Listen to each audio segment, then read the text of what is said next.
নমস্কার বন্ধুরা, স্বাগত জানাই আমাদের আরও একটি ভিডিওতে। আর থাম্বনেল দেখেই নিশ্চয়ই বুঝে গেছেন ভিডিওটির টপিক কি হতে চলেছে।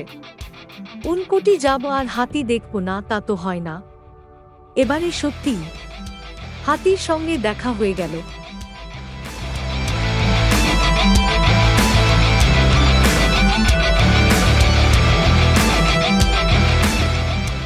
এখানে অনেক রকমের খাবার দাবারের দোকান রয়েছে, চাইলে ফেরার পথে একবার ট্রাই করতে পারেন। চলুন তাহলে এবার ভেতরে যাওয়া যাক। উনকোটিতে হয়তো আপনারা অনেকেই গেছেন, আর যারা যাননি তাদের জন্য কিছু ইনফরমেশন দিয়ে রাখলাম। ভালো লাগলে অবশ্যই একটি লাইক দেবেন। উনকোটি শব্দের বাংলায় এর অর্থ 1 কোটি থেকে একটি কম। ত্রিপুরার অন্যতম পর্যটন কেন্দ্র হল শৈব তীর্থ উনকোটি।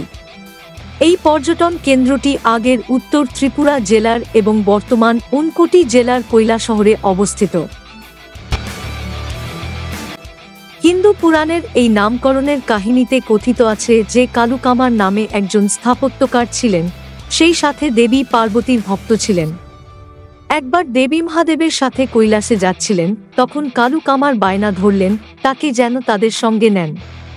তখন মহাদেব উনার উপর শর্ত আরোপ করে বলেন উনি যেতে পারেন, তবে তার জন্য তাকে 1 রাত্রির মধ্যে 1 কোটি দেবদেবীর মূর্তি তৈরি করে দিতে হবে। কিন্তু কালুকামার 1 কোটি থেকে একটি কম, মানে 9,999,999 উনকোটিটি মূর্তি তৈরি করে দিতে সক্ষম হন। উনকোটির মূর্তিগুলি নিয়ে একাধিক কাহিনী প্রচলিত আছে। তার মধ্যে উল্লেখযোগ্য আরেকটি কাহিনী আছে, যার কেন্দ্রীয় চরিত্র হল মহাদেব। দেবাদিদেব শিব একবার দেবতাদের নিয়ে ত্রিপুরার উপর দিয়ে বারাণসী যাচ্ছিলেন। মহাদেবকে নিয়ে দেবতাদের সংখ্যা ছিল 1 কোটি। সন্ধে নামার পর রাত্রিবাসের ব্যবস্থা হয় এই রঘুনন্দন পাহাড়ে। পথ পরিশ্রমে ক্লান্ত দেবতারা গভীর নিদ্রায় অচেতন হলেন। পরের দিন সূর্যোদয় হওয়ার আগে সবার বারাণসীর উদ্দেশ্যে যাত্রা করার কথা, কিন্তু মহাদেব ছাড়া অন্য কোনো দেবতাদের নিদ্রাভঙ্গ হল না। মহাদেব বিরক্ত হয়ে একাই বারাণসীর উদ্দেশ্যে রওনা দিলেন। গভীর নিদ্রায় সমাধিস্থ দেবতাদের কালনিদ্রা আর ভাঙ্গল না, এবং তারা অনন্তকালের জন্য পাথর হয়ে রইলেন। এই দেবতাদের সংখ্যা ছিল 1 কম কোটি, তাই উনকোটি।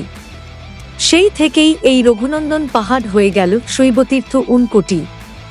পাহাড়ের গায়ে খোদাই করা মূর্তিগুলোর মধ্যে উল্লেখযোগ্য হল জটাধারী শিব এবং 3 ফুট উঁচু কালভৈরবের মূর্তি। এছাড়া গণেশ, দুর্গা, বিষ্ণু, রাম, রাবণ, হনুমান এবং শিবের বাহন নন্দীর মূর্তি। উনকোটির একটি প্রধান দ্রষ্টব্য হল গণেশকুণ্ড। কুণ্ড সংলগ্ন পাথরের দেওয়ালে দক্ষ হাতে খোদাই করা আছে 3টি গণেশ মূর্তি। এদের ডান পাশে রয়েছে চতুর্ভুজ বিষ্ণু মূর্তি। ঐতিহাসিকদের মতে উনকোটির অভিনব ভাস্কর্য তৈরি হয়েছিল 8ম বা 9ম শতাব্দীতে। যাতায়াত ব্যবস্থা: সড়কপথে আগরতলা থেকে কৈলাসহর নিয়মিত বাস চলাচল করে। ছোট প্রাইভেট কার ভাড়া নিয়ে ও যাওয়া যেতে পারে। তাছাড়া ত্রিপুরা পর্যটন দপ্তর ও বাস পরিষেবা দিয়ে থাকেন, প্যাকেজ ব্যবস্থাও আছে। রেলপথ: সরাসরি রেল যোগাযোগ হল কুমারঘাট এবং ধর্মনগরের সাথে, তারপর সেখান থেকে সড়ক যোগে যেতে হবে। বিমান ব্যবস্থা: কৈলাসহরে একটি ছোট বিমান বন্দর আছে, তবে বর্তমানে তা বন্ধ আছে। আজকের ভিডিওতে এটুকুই। কোথাও কোনো ভুল ত্রুটি হয়ে থাকে অবশ্যই কমেন্টে জানাবেন।